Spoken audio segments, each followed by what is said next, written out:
அனைவருக்கும் வணக்கம். இந்த மேடைக்கு நான் வந்ததுக்கு காரணமே சுசி தான். தம்பி சுசி தான். இல்லை தம்பின்னு நிறைய பேர் சொல்லி எல்லாத்தையும் தம்பின்னு கூப்பிட்றாங்க. இப்போ அப்புறம் அப்புறம் ஏன்னா நான் வந்து உங்களுக்கு தெரியும், நடிகரானதே நான் மகானில் தான் ஃபஸ்ட்டு. ஸோ என்னுடைய வாழ்க்கை தரம் ஒரு நடிகனாக ஒரு புகழ்பெற்ற ஒரு நடிகனாக வர்றதுக்கும் அதன் மூலமாக பொருளாதாரம் உயர்ந்து என்னுடைய கஷ்டங்கள் அனைத்தையும் தீர்த்தது வந்து என்னுடைய அன்பு தம்பி சுசி தான். ஏன்னா அதுக்கு முன்னாடி தெரியும், சுசிக்கு தெரியும் நான் எவ்வளோ கஷ்டப்படுறேன் அப்படின்னு தெரியும். பொருளாதார ரீதியாகவும் சரி, அதே மாதிரி ஒர்க் விஷயமாக ரொம்ப ஸ்ட்ரகிளில் இருந்த காலகட்டம். டக்குன்னு ஒரே படத்தில் மாற்றி விட்டாங்க லைஃப்பை. நான் மகனில் தொடர்ந்து வாய்ப்பு கொடுத்து, அதாவது நான் மகனோட கைவிட்டுறாமல் அழகசாமி குதிரை, ராஜபாட்டை தொடர்ந்து அண்ணனுக்கு அடுத்தடுத்து வாய்ப்பு கொடுக்கணும். ஏன்னா ஒரு நடிகனை வந்து ஒரு படத்தை அறிமுகப்படுத்திட்டு அப்படி கைவிட்டுட்டா அடுத்தடுத்து மற்றவங்க கூப்பிட்ற கஷ்டமாயிடும். ஸோ ஏன்னா அது வந்து நீங்கள் பாலச்சந்திரன் சார்ட்ட பார்க்கலாம். ஒரு நடிகை அறிமுகப்படுத்தினா தொடர்ந்து வாய்ப்பு கொடுத்து மக்கள்கிட்ட வந்து அந்த ஃபேஸை அட்ஜஸ்ட் பண்ணிட்டே இருப்பார். ஸோ அந்த மாதிரி வந்து என்னையை வந்து தொடர்ந்து வாய்ப்புகள் கொடுத்து என்னை அட்ஜஸ்ட் பண்ணி என்னையை வந்து ஒரு நடிகனாக இன்றைக்கி நான் நல்லா இருக்கேன்னா அதுக்கு வந்து எனக்கு மனசார சொல்லுவேன். நானும் என் குடும்பமும் எப்பயுமே வந்து சுசிக்கு நன்றி கடனாக இருப்போம். எப்போ கூப்பிட்டாலும் நான் வந்து சுசி அப்படின்னு ஏதாவது ஒரு ஃபோன் பண்ணி ஏதாவது ஒரு சின்ன கேரக்டர் ஒரு சும்மா வந்துட்டு போனா கூட நான் போயிடுவேன். நான் அதுதான் முதல்ல எனக்கு ஃபஸ்ட் ப்ரிஃபரன்ஸ். ஏன்னா சுசியை வந்து நான் வந்து முதல் நாள் ஒரு அஸ்னேட்டராக வந்து ஜாயின் பண்ணதுலேருந்து நான் பார்த்துக்கிட்டு இருக்கேன். பேரன்பு மிக்க ஒரு அன்பு தம்பி, மிக திறமையான ஒரு இயக்குனர். அது சொல்லுவாங்கள்ல, சுத்தமாக தொழில் தெரியும்னு, அந்த மாதிரி சுத்தமாக தொழில் தெரியும். ஒரு டைரக்ஷன்னா நச்சுன்னு அப்படியே, அதாவது கன்ஃபியூஸ் இல்லாமல் இருப்பாப்ல ஸ்பாட்டில். நீங்கள் பதறவே வேண்டாம். அதனால தான் இந்த படம் அவ்வளோ ஃபாஸ்ட்டாக முடிஞ்சிருக்க காரணமே அதுதான். அமுதேச சொன்ன மாதிரி போனாங்க டக்கு முடிச்சு வந்துட்டாங்கன்றாங்களா, அது காரணம் வந்து தொழில் சுத்தமாக தெரியும். யாருக்கும் பயப்பட தேவையில்லை. நம்மளுக்கு தொழில் சுத்தமாக தெரிஞ்சு யாருக்கும் பயப்பட தேவையில்லை. கேமரா மாட்டிங்க வைப்பா தம்பி ஷாட்டு லென்ஸ் அதை பிடிச்சி அந்தளவுக்கு இதாக சொல்ல வரல, அந்தளவுக்கு க்ளீனாக இருக்கலாம்.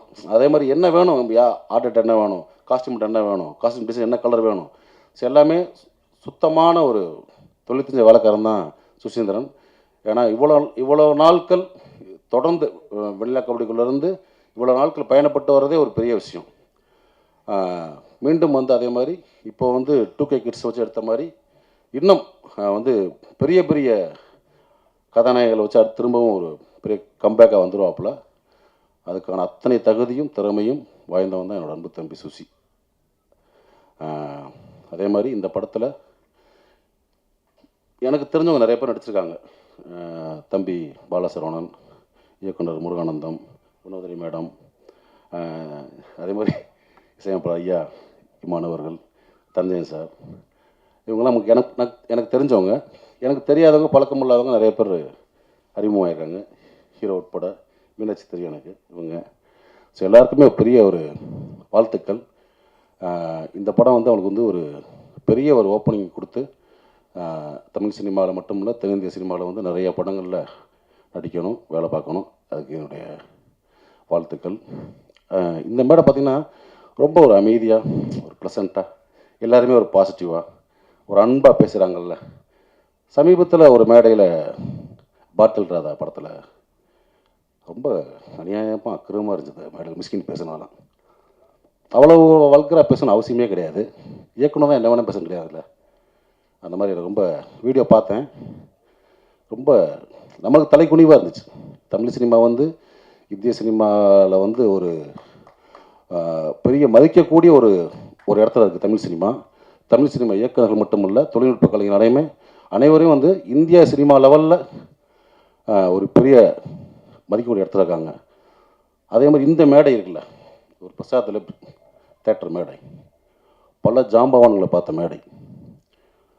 தென்னிந்தியாவில் இருந்து மட்டும் இல்லை, இந்தியா முழுவதும் வந்து இந்த மேடையில் அமர்ந்து பேசிட்டு போயிருக்காங்க. எவ்வளோ functions, audio launch, trailer release, success meet, இந்த மாதிரி. ஸோ அந்த மாதிரி மேடையில் வந்து இவ்வளோ பத்திரிக்கையாளர்கள் நண்பர்கள் இருக்கீங்க. நீங்கள்லாம் பெண் பத்திரிக்கையாளர் இருக்கீங்க, நம்ம நண்பர்கள் நிறைய பேர் இருக்காங்க. அங்கே வந்துட்டு மொத்தவங்க அம்மான்றது பேசிக்கிங்க, வெளியே பேசிக்கிங்க. ஒரு மேடை நகரிங்கன்னு ஒன்று இல்லையா? என்ன வேணால் பேசுகிறதா? அவ்வளோ புக்கு படிச்சிருக்கீங்கன்றீங்க, அவ்வளோ படங்களை பார்த்துருக்கோம், உலக படங்களை பார்த்துருக்கேன்னு சொல்கிறீங்க, அவ்வளோ உலகம் போல புக்ஸை படிச்சிருக்கேன்றீங்க. அப்புறம் என்ன அறிவு இருக்குது உங்களுக்கு? குறைந்தபட்சம் நாகரிகம் வேணாமா? ஒரு மேலே பேசுகிற பேச்சா? உங்களுக்கு பெண் குழந்தை இருக்குது, எல்லாத்துக்கும் பெண்கள், எனக்கு பெண் குழந்தை இருக்குது, ஸோ எல்லாத்துக்கும் இருக்காங்க. ஸோ மேடை நாகரிகம்ன்றது ரொம்ப முக்கியம். இந்த மேடை எவ்வளோ நாகரிகமாச்சு பார்த்தீங்களா? யாராவது தப்பான வார்த்தை அதெல்லாம் கிடையாது. தம்பின்னு கூப்பிடுறது வேறு. தம்பி நம்ம எல்லாத்தையும் கூப்பிட்றோம், வாடா தம்பி, உட்கார தம்பி, எந்திரா தம்பின்னு. அவன் நம்ம அண்ணன் நினைக்கணும், அது முக்கியம் ரொம்ப. அப்படி உங்களை யார் அண்ணன் நினச்சா எனக்கு தெரில. எல்லாத்தையும் சக்கட்டு மடிக்கு வாடான்றாரு, போடான்றாரு, உட்காருன்றாரு. இதை நான் இன்னைக்கு பேச நினைக்கல, தொடர்ந்து பல மேடைகளை பார்த்துட்டு வரேன் நான் மிஸ்கின் பேச்சுக்களை. சமீபத்தில் அண்ணன் பாலானுக்கு வந்து 25th இது இயர் கொண்டாட்டம். அங்கே பார்த்தினா அவர் என்னமோ பெரிய குடியார மாதிரியும் படுத்து கிடந்தான் பாலா, அவன் தான் பாலான்றது. இங்கே வந்து இளையராஜில் வந்து அவன் தான் இளையராஜான்றது. யாரா நீ? நீ என்ன அவ்வளோ பெரிய அப்பாட்டாக்குறா தமிழ் சினிமாவில்? எனக்கு ஒன்றுமே புரியல. ஒரு போலி அறிவாளி அப்படிதான் சொல்லணும். அதாவது அன்னைக்கு மேடையில் உட்காந்தவங்களாம் மிக திறமையான அற்புதமான நம்ம மண் சார்ந்த கதைகளை மட்டும் எடுத்து படம் பண்ணுற இயக்குநர்கள். அமீரன் ஆகட்டும், வெற்றிமாறன் சார் ஆகட்டும், ரஞ்சித் சார் ஆகட்டும். படங்களுக்கு வியாபாரிகிட்ட வந்து பர்கர் வியாபாரி உட்காரச்ச மாதிரி உலக சினிமாவிலேருந்து காப்பி அடித்து படம் பண்ணி ஜெயித்த ஒரு போலி அறிவாளி மிஸ்கின். எதுக்கு இந்த மாதிரி ரொம்ப அநாகரிகமாக ஒரு மேடையில் வந்து ஒரு ஆணவப்பெல்லாம் சொல்லி பேசி ரொம்ப மனசு கஷ்டமாக இருந்துச்சு. ஏன்னா தமிழ் சினிமா இயக்குநர்களை நான் வந்து பெரிதும் மதிக்கக்கூடிய ஒரு கலைஞன். நான் எப்பயுமே ஒரு ஷூட்டிங் ஸ்பாட்டுக்கு போனாலும் சரி, இயக்குனர் என்ன சொல்கிறோ அதை நான் வந்து அப்படியே கேட்டு நடிப்பேன். ஒரு பிளாங்க் பேப்பர் மாதிரி போவேன், ஒரு களிமண் மாதிரி போவேன். என்னை எப்படி வேணால் வடிக்கலாம், எப்படி வேணால் எழுதலாம், எதையுமே நான் பண்ண மாட்டேன். என்ன எங்கூட ஒர்க் பண்ண உங்களுக்கு தெரியும்.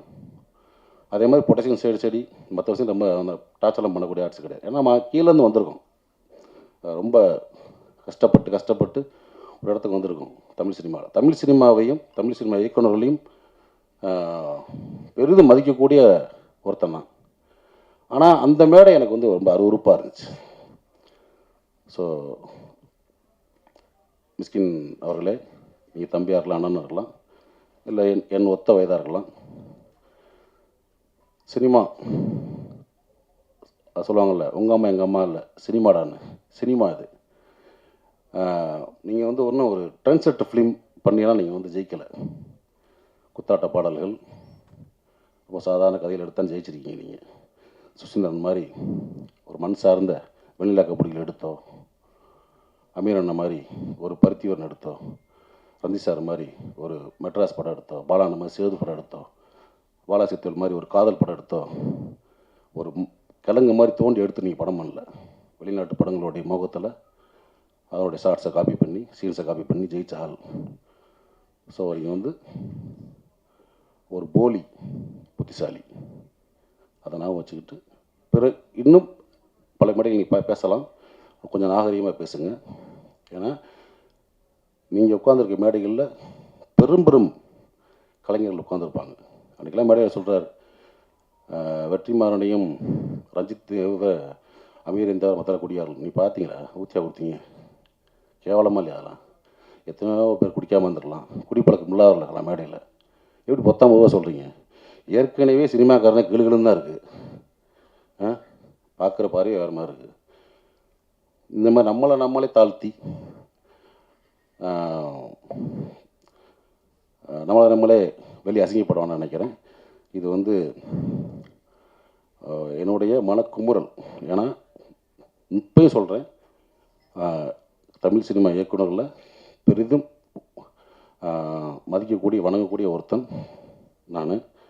ஸோ அந்த மாதிரி இப்போ இருக்க ஒரு இயக்குநர்கள் இந்த மாதிரி சும்மா போகிற போக்கில் மற்றவங்க அது இதுன்னு பேசுகிறது வந்து அனுமதிக்கக்கூடாதுன்னு நினைக்கிறேன்.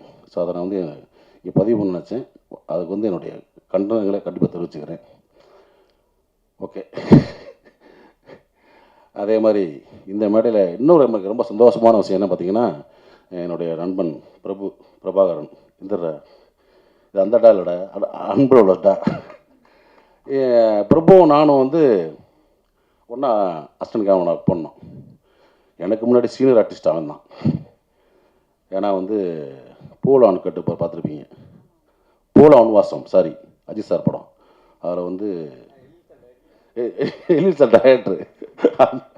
அதில் வந்து ஜோதியா கண்ணனை அடிச்சிருப்பான். நான் அப்பயே சொன்னேன், டே ரூட்டை மாற்றி போயிரு, கரெக்டாக ரூட்டு போட்டு ஒரு கிடச்சிருக்கு. நான் தமிழ் சினிமாவில் கேமராமேன் ஆகிட்டு தான் அவன் பண்ணான். ஆனால் வாழ்க்கை அவனையும் நடிகன் ஆகிடுச்சு. இந்த படத்தில் ஒரு முக்கியமான சென்ட்ரு புகராக நடிச்சிருக்கிறது எனக்கு ரொம்ப சந்தோஷம். நிறைய பேர் தெரியாது, நான் வந்து கோபின்னு ஒருத்தர் ஊர்லேருந்து வந்திருக்கான். ஊர்லேருந்து அறந்தாங்கிலேருந்து ரூம் போவேன். இப்போ பார்த்து படுத்து தூங்கிட்டே இருப்பான். டேய் என்னடா அவன் படுத்து தூங்கிட்டே இருக்கான், சிவரான் அவன் தான் தம்பி. ஸோ பிரபு தம்பி அறியப்பட்ட கோபி பின்னாடி நீயான கோபி ஆனார். நீயான கோபியோட அண்ணன் பிரபு. நான் வந்து ரொம்ப டக்குன்னு ஆர்டிஸ்ட் ஆகி விட்டாப்புல சுசி. ஆனால் அவன் இன்னும் வரணும், எனக்கு ரொம்ப சந்தோஷம். இப்போ வந்து ஏன்னா டிவி சீரியல் பண்ணிகிட்டு இருக்காப்புல, திரைப்படங்களில் நிறையா படங்கள் நடிக்கணும், எனக்கு அதான் ரொம்ப சந்தோஷம். அதனால் இன்னும் நிறையா பண்ணு தம்பி, இது உண்மையான தம்பி, சரியா? ஓகே, அனைவருக்கும் என்னுடைய வாழ்த்துக்கள். ஏதாவது தவறாக பேசியிருந்தால் பத்திரிகையாளர்கள் நண்பர்களும் மன்னிச்சுங்க. தேங்க்யூ.